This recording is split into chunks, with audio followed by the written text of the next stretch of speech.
Welcome back to News Talk 105.9 WMAL, where we are making sense of the news. This is the Vince Coglianese Show. I'm his producer, Corey Inganamort, filling in for my friend this afternoon. Thank you so much for joining. Stick with us. 4:30, Todd Shepherd will be here. He's a reporter for Broad and Liberty. We're going to talk about Josh Shapiro. He's got some skeletons in his closet. 5 o'clock, Nick Fondacaro will be here. He's the associate editor of the Media Research Center and Newsbusters. We're going to talk about this $1 billion lawsuit CNN has going its way. We'll talk about what they are claiming in their defense. It's pretty wild. And we'll talk to you, 888-630-9625, 888-630-WMAL. There's a group in Washington, D.C. called SMYAL. It stands for the Sexual Minority Youth Assistance League. On their website, their mission is to provide a safe space for young LGBT people. They have a program called SMYAL Youth Programs. They say their programs are designed to provide queer and trans youth ages 6 to 24. Repeat, ages 6. Trans youth ages 6 to 24 with a safe space to express themselves and build community. That's from their website. Well, looking more into SMYAL and what they do and their mission, they get a lot of funding. They get funding from Washington, D.C. Yes, your tax-paying money, if you live in Washington, D.C., to support this organization, to trans youth as young as 6 years old. I want to talk more about this program, how they're getting their money, and what they're actually doing with it with my next guest. Mia Cathell joins me now. She's a reporter for Townhall, and she's on the phone right now. Mia, thank you so much for joining me today. Thanks for having me on, Corey. Of course. Well, you've got some great reporting in Townhall today about SMYAL. First of all, give me your summation of what SMYAL is and what they're getting money for. Yes.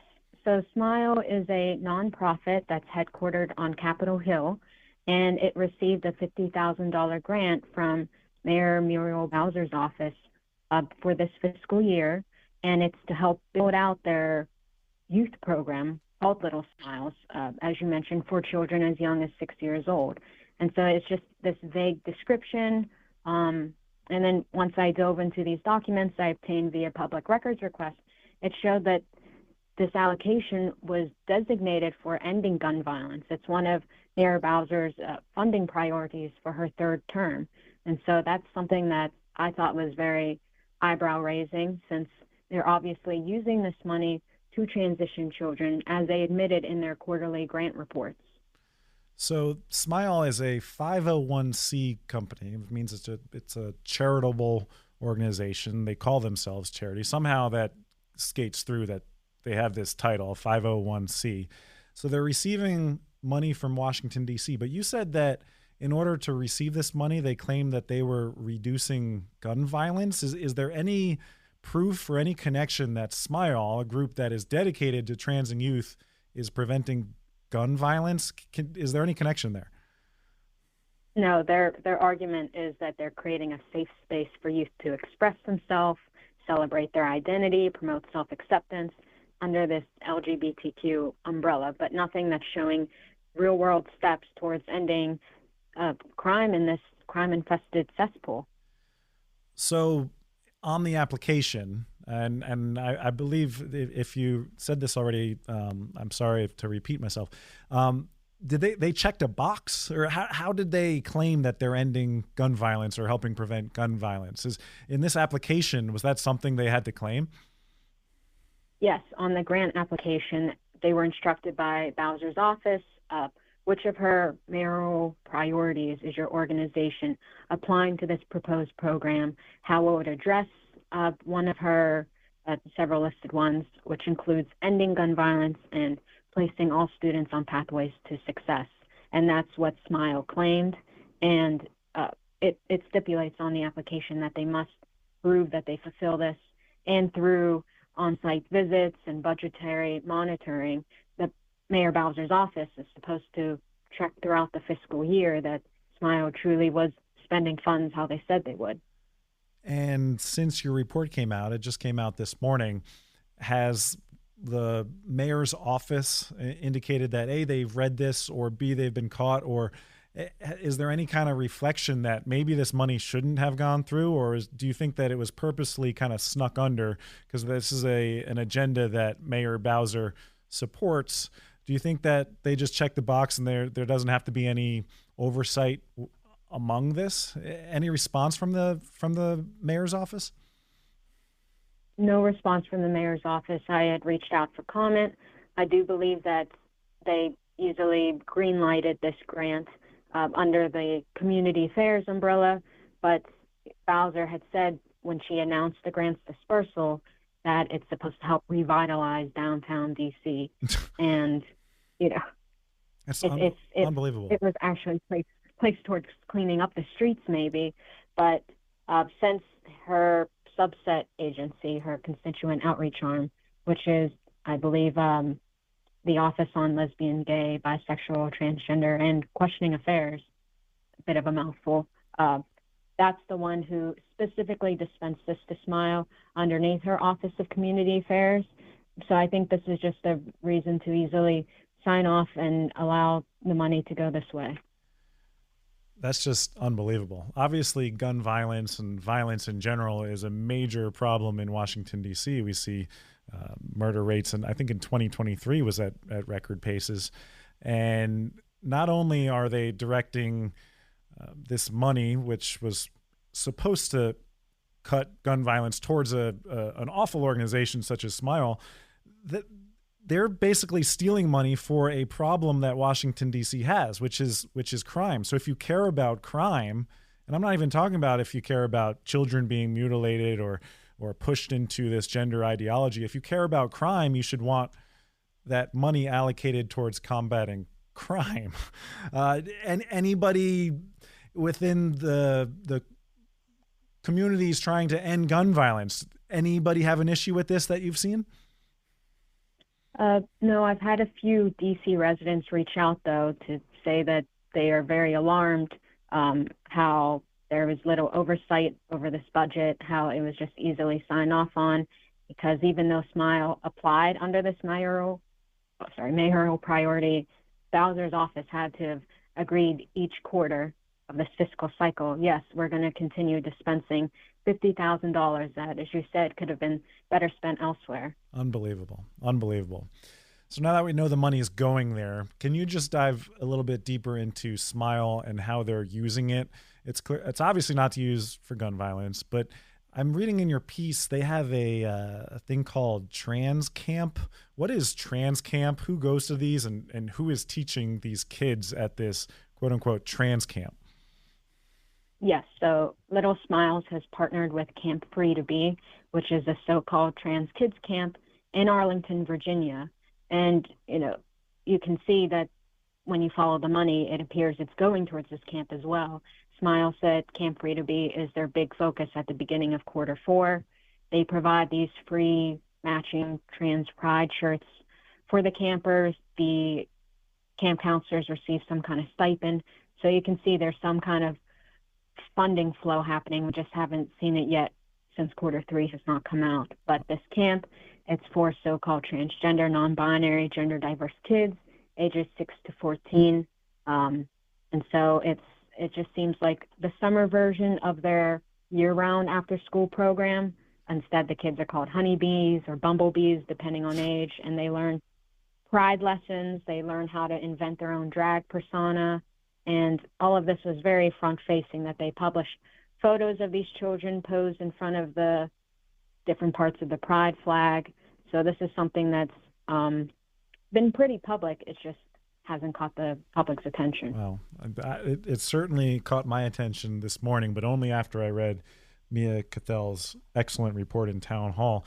So again, just to reiterate, DC taxpayer money is funding which transgender ideology for kids. The money was supposed to be aimed at curbing gun violence, but now the money is being used to send transgender kids to a camp in Arlington. Now I see that you are continuing to report on this. You said this is part 1 of a 3-part series.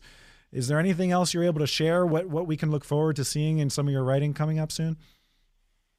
Yes. So part 2 tomorrow, it expands on how SMYAL pushes children towards transitioning.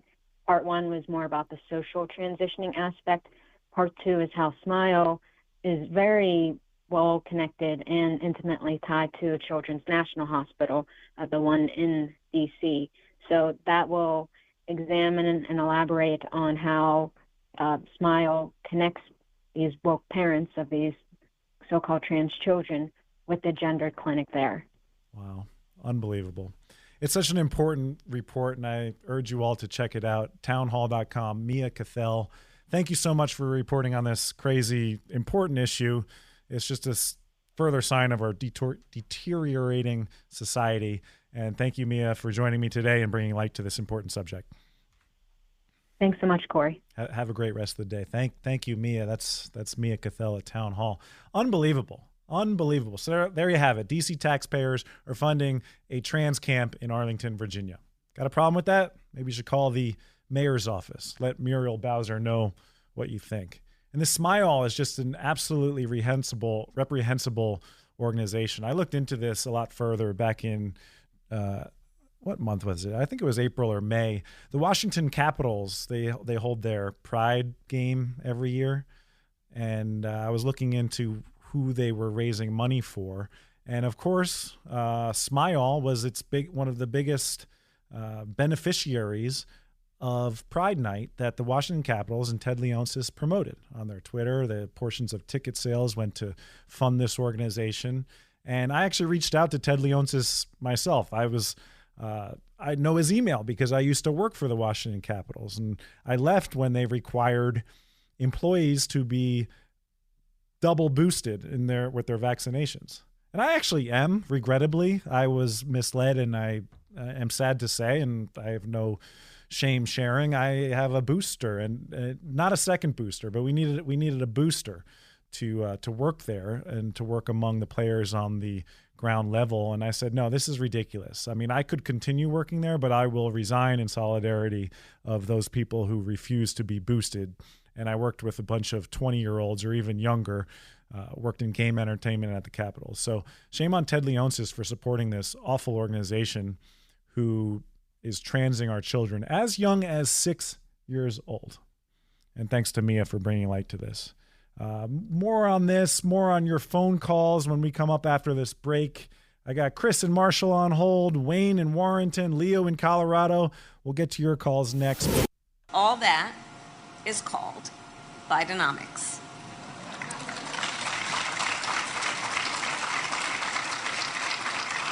It's a term we're very proud of, I must tell you, because Bidenomics is working. It's working. Yeah, well, the Dow Jones closed today down 1,034 points. The NASDAQ closed down today 576 points.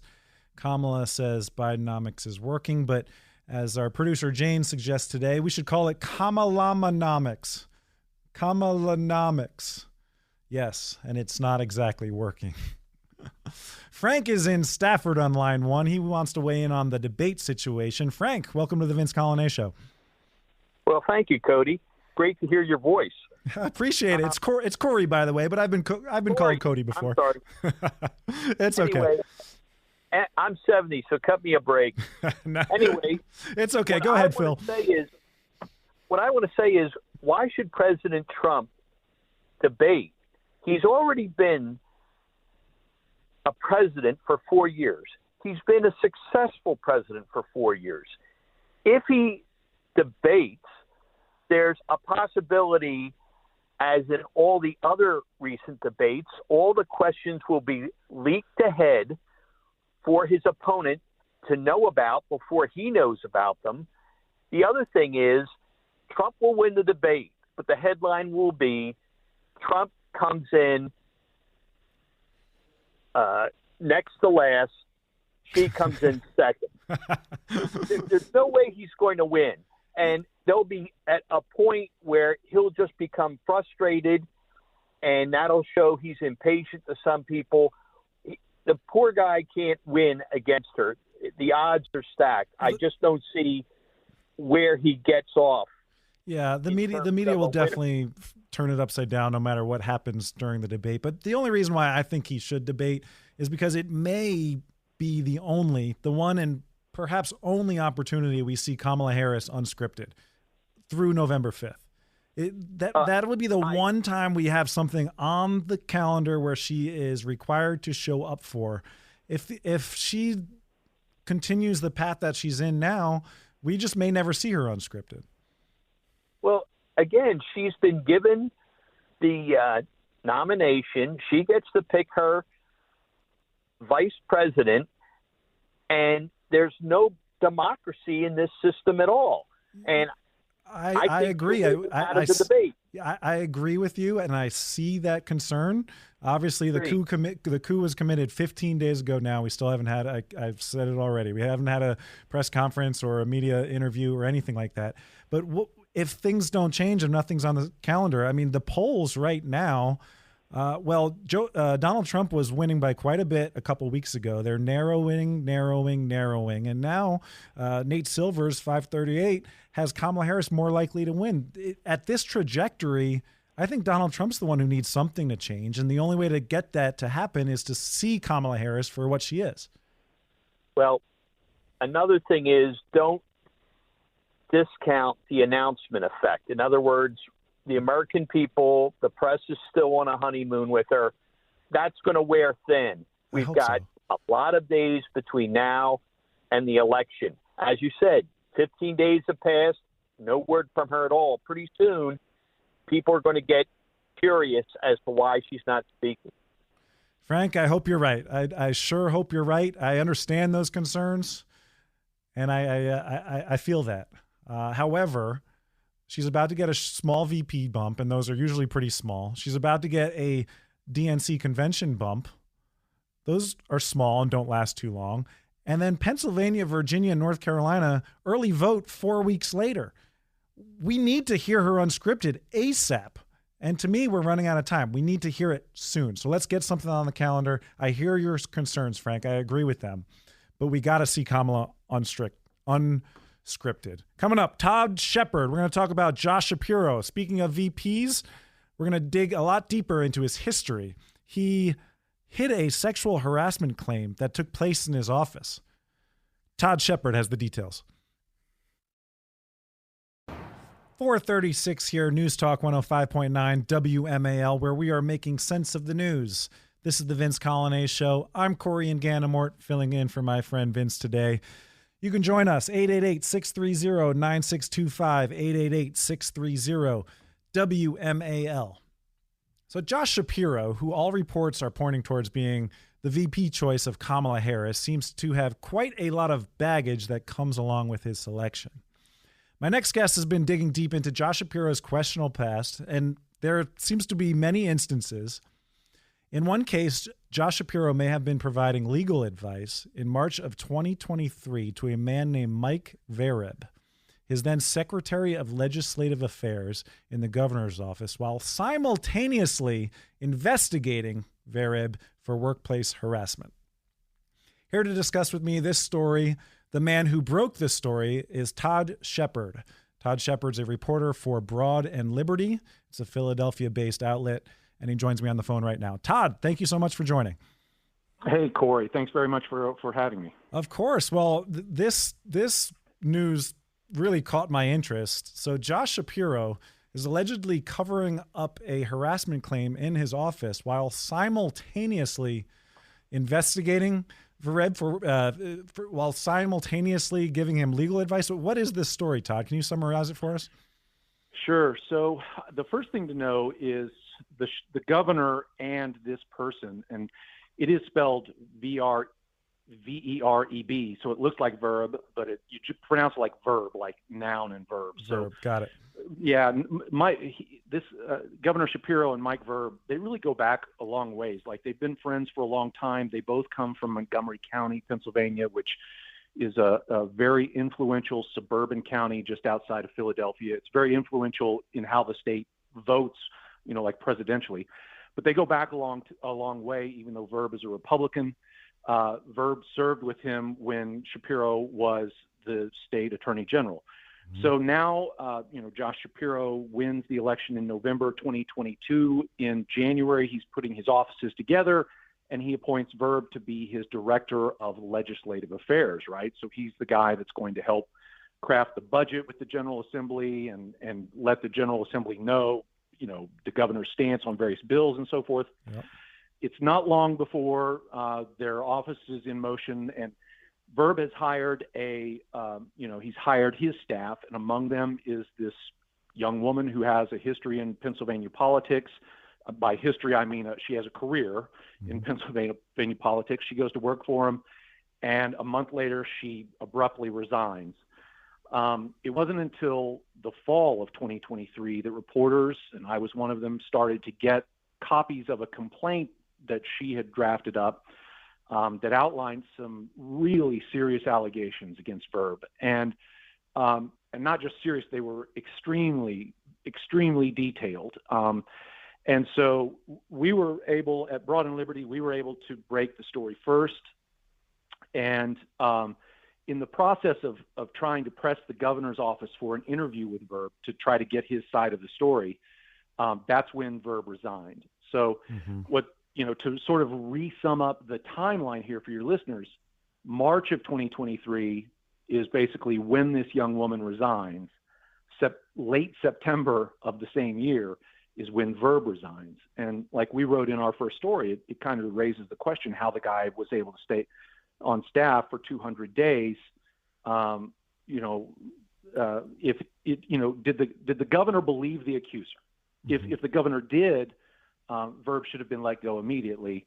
And if he didn't, he should explain why. Because the taxpayer money was spent to settle the case, $300,000 worth. So now this young, this young woman, you said that there were some very serious allegations. Can I assume that these were of sexual allegations, sexual harassment of that nature, or are those? Right. It was. It was, yeah. It started off as a lot of harassment often will, with sort of small, low key. There were mentions of glasses glasses do well for you. Mentions of certain kind of clothing that were appreciated above others, but then they're like closer to the March time when she quit. She made an allegation that he had basically made some very explicit sexual remarks about, what might happen if they were to enter into a physical relationship. Right. So these allegations are put forward. Later, she resigned soon after, and so does Verb. In the meantime, in the process between her resignation and Verb's resignation, what role did Josh Shapiro have? Was he trying to hide this? He continued to employ him for quite a while. What did Josh Shapiro have involvement-wise while the investigation was going on?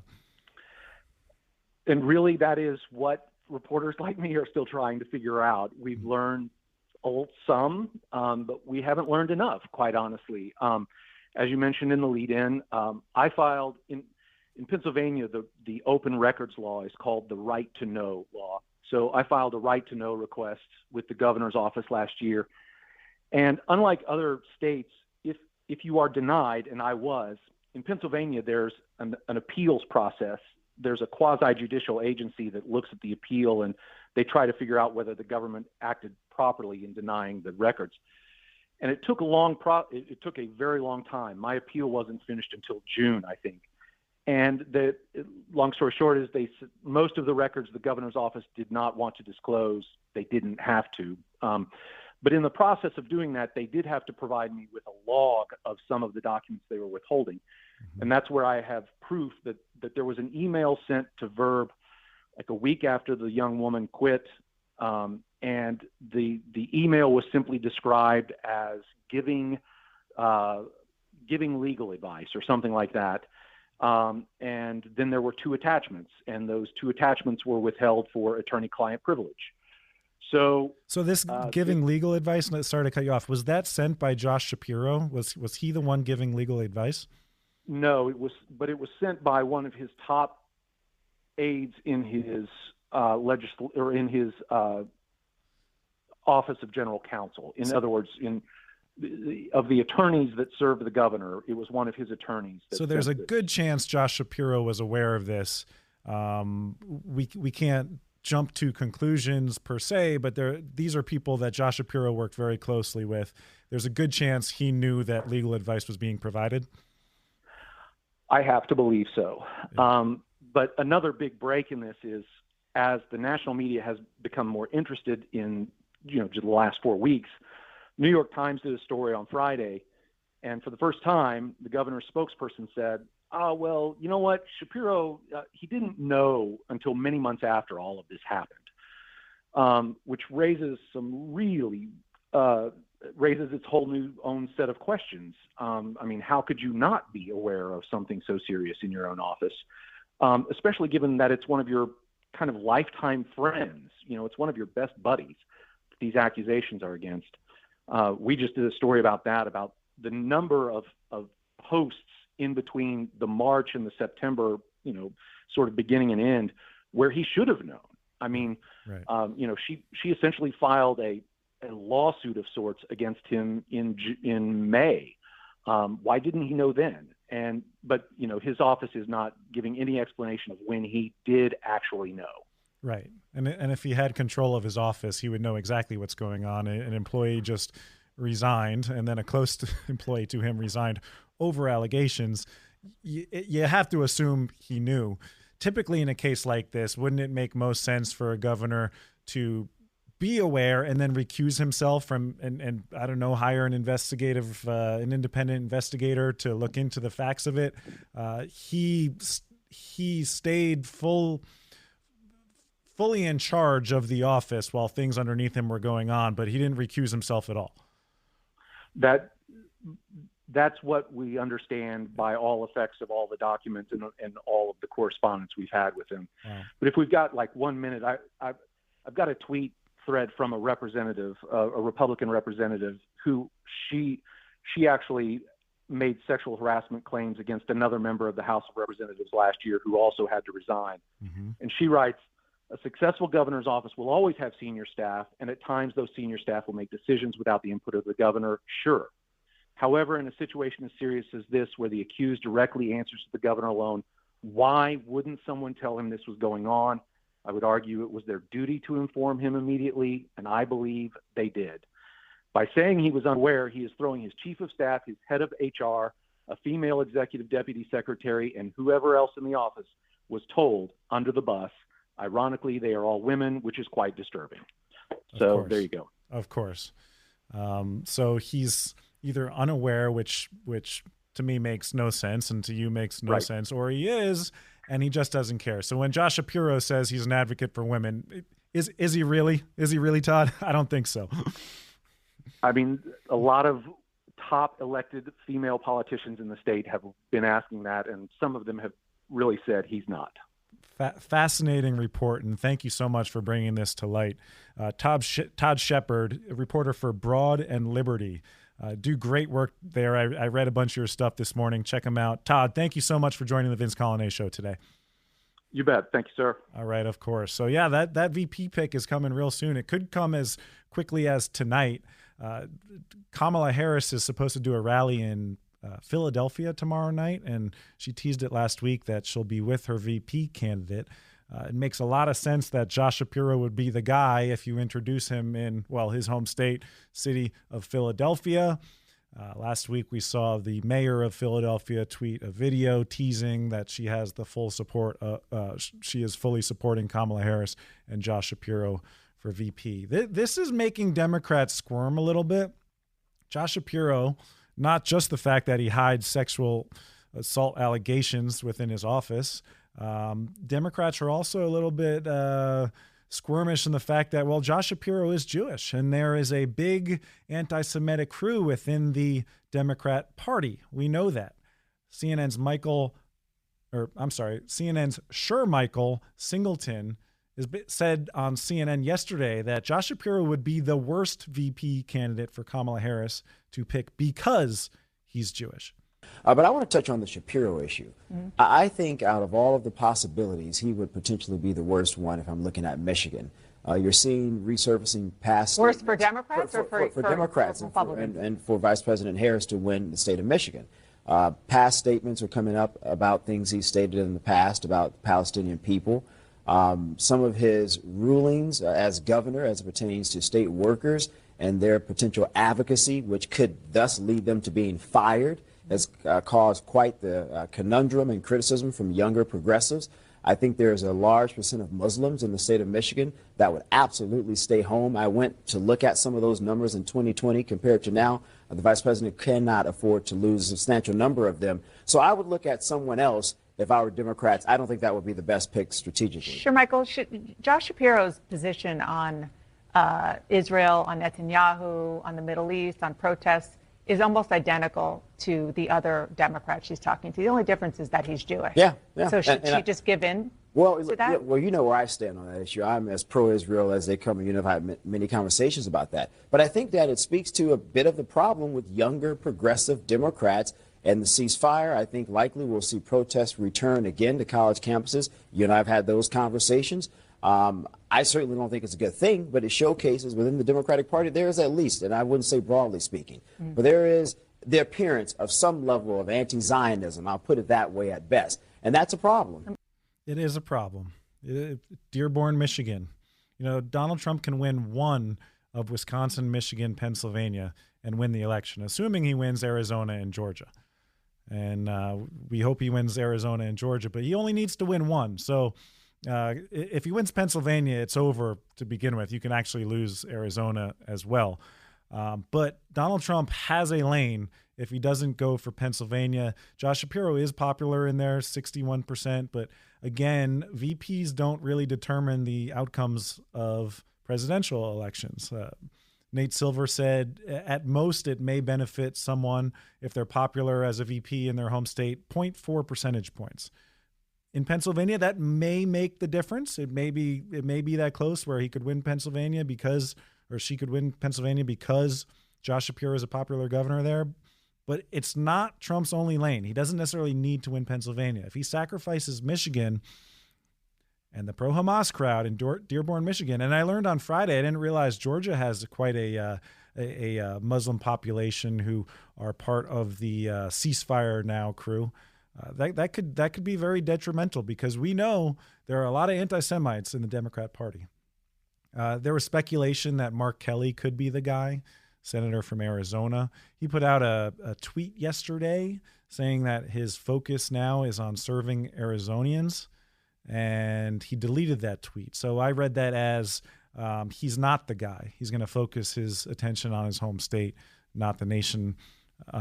So I think Mark Kelly is probably out. The left wing is really rooting for Minnesota's governor, Walz.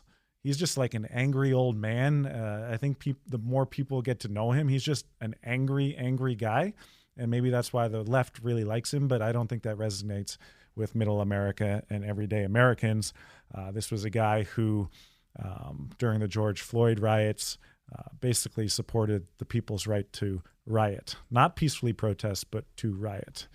More on this and so much more. Nick Fondacaro is going to be joining us at the top of the hour. CNN is being sued for $1 billion. Are they going to lose? We're going to talk to Nick about that, and we'll talk to you. 888-630-9625.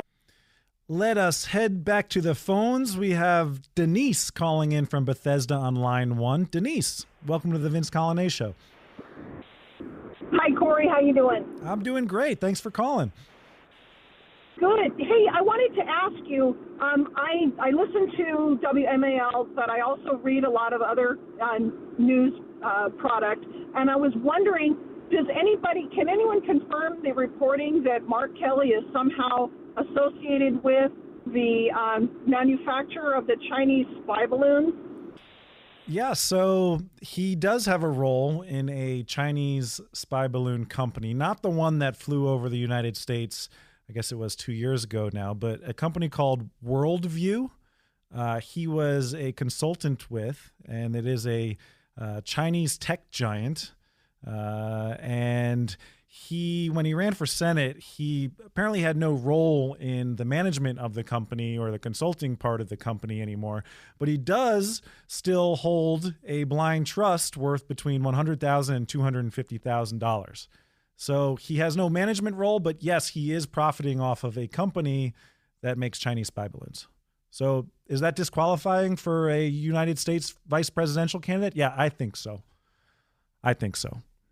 Nick Fondacaro joins us after this next break. We're going to talk about CNN. They have a $1 billion lawsuit headed their way. We got updates from Nick Fondacaro.